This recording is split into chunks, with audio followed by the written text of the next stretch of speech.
In this video help, we're going to be talking about the Health Management Pro application for iOS, iPad, and iPhone. It's a universal application. I'm going to point out some of the main features and do an overview so you understand how the application works and what its goal is.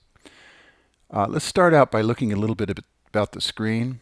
At the very top of the screen, this information right through here is actually the physician that you're actually going to see about an illness, or it's related to your family doctor. If this is your family doctor, then this would be the first screen that you would create. Now, one of the things I want to point out is that you can go over to where it says Do Action here and create another new record.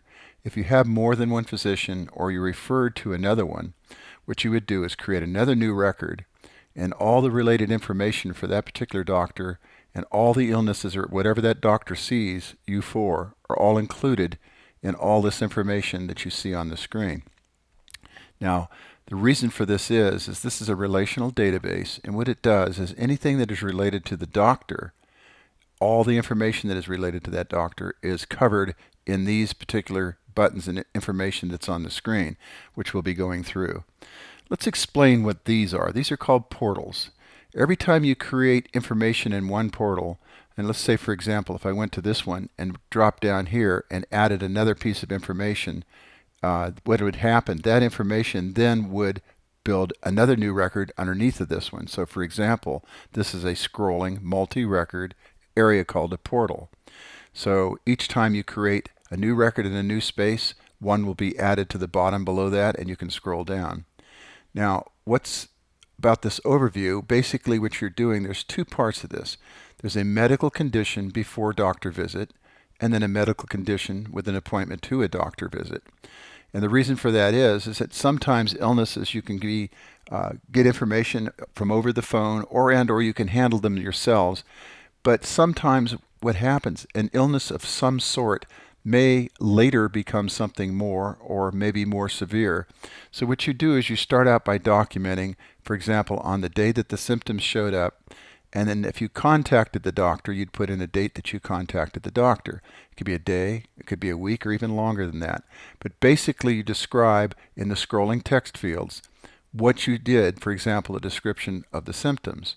In this particular case, the person was lifting a large dresser, and about an hour and a half later, he had severe headache and pain in his right side of his back and neck. So basically, the person that has something that might become something worse documents it. And for a person at my age, I've had a lot of injuries over the years that were subject to ice. I seem to fall down on ice for some reason. And I've had 2 surgeries on my neck because of it. And this is a typical thing that what happens. You may fall down and don't think it's severe, but if you document when it happened and then how it builds to something that could be severe, it's a lot of help to the doctor to understand what was happening during the process of when you were first injured. So how did I treat it? Well, I put a warm compress on and had some aspirin. Now that you could probably do many different things, and you might have multiple things. If they were on different days, you would create another new record for that day. And if now you contacted the doctor once again and were asking for advice, and maybe the resulting treatment that he recommended was pain continued day and night and took a hot shower and so forth. This is what you did for the first 3 blocks. But he says, well, it must be a muscle strain, or maybe you pulled a muscle or tore a muscle. So what does he prescribe? Initially take ibuprofen, 4 tablets every 6 hours, and no more than 12 tablets in 24 hours. So this is his prescription while you're still at home. If you continue calling the doctor and asking for advice about what to do, then you would continue putting him in here. But say, for example, the doctor's, no, I need you to come in. Or you had to go to the emergency room, either one.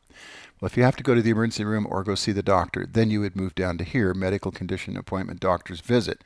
If it were a doctor where you went to the emergency, then you would indicate your condition when you went, that doctor's diagnosis, and then that doctor's treatment. It could be your family doctor, it could be an emergency room doctor. But at least you would document what happened. And this is on an ongoing basis. Now let's say, for example, a month later you come down and you think you have the flu. Well, then you create a new record for the flu, and if your doctor gave you advice about what to do, you could do that.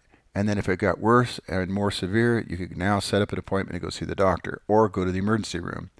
So this is how this is set up so you get an idea of how it works. In this same situation, each doctor has a location where you would go see them. It might be multiple, it might be one. But if you click up here on the map, what the map does is it pinpoints where his office is at. And where this comes into play is if you have, maybe you know where your family doctor's area is at. In this case, pull it up here, it's at the medical center. But say, for example, he tells you to go to another doctor who's either in an adjacent town or maybe even someplace else in the city area where you're at. Well, this map would be used in order to find that particular office on the day you have to go. And this can be used in turn by turn. If you log into the actual application, in this case it's Google Maps, you could have this do a turn by turn to get you where you have to go. And you can also copy the directions. Now, I'm not logged in, but if you logged into Google Maps, you get more features and stuff that are actually on the map, so that would be helpful. But be aware you can also come over here and pull over, and you can sign in to your account, and then you can do things like put a traffic satellite. You could show it that way. You could do help. You could do settings and my maps. If you had maps going to other locations, you could do that, and you could switch between them. And then you could send feedback, but nobody does that. So clicking back off of it, now you have the ability to go to the place where you're going. Now, to get out of this map, you can click anywhere in a white area or click back on the main button. Now, let's say, for example, you went to the doctor's office and you had an issue where you had to go see the doctor for prescriptions. Well, you can go down and pick up a prescription, or he can call it in. Well, if he calls it in or has you come in and pick it up, you still need to document what you did as far as the prescription is concerned. This is called a popover, and what the popover does, it's another portal that has multi-lines in it. And what you would do is you would enter the information for the prescription and indicate what the prescription was and the information that the doctor gave you about if you have refills or not. For example, I can click here, does it have refills? Yes, no. And if the doctor was actually going to be a referral doctor instead of your regular doctor, he sent you, say for example, you injured your shoulder and he sends you over to a doctor that can manage shoulders, you would put the referral, in this case it says no referral, but you would change that to the doctor's name, the referral doctor, and then the doctor's name. In this case it might be the doctor's type, like he's a shoulder doctor, and the doctor's name, and the doctor's appointment time. In this case it's the appointment date. If you click on it, the date will pop up and you can put the date in. Now, if you want to see more information in a larger broad view, so that some of these other space things here will actually show more, you can click on this portal record. And what it'll do is it'll change from this screen over to the actual portal record and show a larger view. And we'll be talking about that. I'm going to cover insurance in a second video and medical history in a second video so that I can have more time on one video to show those to you. But what I want to do is cover what is in these two menus up here. The first one is the list of all the items that are different screens on there. Now, 90% of what you're going to be doing is in the health management program window, which is this one here. So what you're looking at after that is you have a health management list view, which is a list view of all the records where you're looking at one record for a doctor here. You would be able to see all the individual doctors that you had ever seen. And that's in a list view, which is a linear across the top and then records going down, and there's a button on that where you can click to go see what record you want to. And we'll look at that a little bit later. Medical condition portal, that's for the medical conditions that you're seeing here. And then there's a list view for medical conditions. The appointments, which we were talking about down here, and these are appointments, and there's a portal for that would go to those.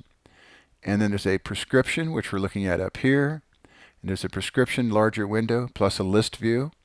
Then there's medical condition images, and this is, say for example, you either broke a finger or had a laceration, or you really banged your knee up and you wanted pictures of it when you did it and took it to the doctor. You could take your iPhone or your iPad and take a picture of the injury, and then as you go into the doctor, you'll have a record for later on. Say for example, like a laceration, he might be interested in how it really looked at the time of the incident. So you can take a picture of that and then put that into your memory records. We'll go back and we'll look at that. Then there's a list view of all the injuries and medical conditions that you documented. This one we'll cover separately with the insurance and the medical condition, but basically what this is, if you're researching illnesses and types of illnesses, say like on WebMD or other websites, this has the ability to create a website dictionary or library of different things that you want to keep in your library of medical locations on the web so that you can go ahead and find things that you want to go look at. Medical history will cover separately and its list view, and then medical insurance will cover separately and its list view. And then in the insurance area, there is a thing called an illness type list, which is a drop-down list, and you can go in there and actually edit this list and provide information for it for the drop-down. The reason we have a drop-down and a list view to go ahead and go in our list here is to go in and be able to add and edit the information that's in that in order to edit the drop-down list that you would see on your iPad. Because the iPad doesn't allow you to edit lists. Like when we click on a date and the date pops up, you can't really edit the date from the standpoint of going back into the field itself and maybe changing something. You'd have to do it through a scroller. Well, the same thing that happens on the rest of those drop-down lists in the iPad and iPhone, where you cannot edit that list. Well, with the ability that I show you, if you see an underlined header, an underlined header allows you to actually click on the header or use this drop-down to go right to that list.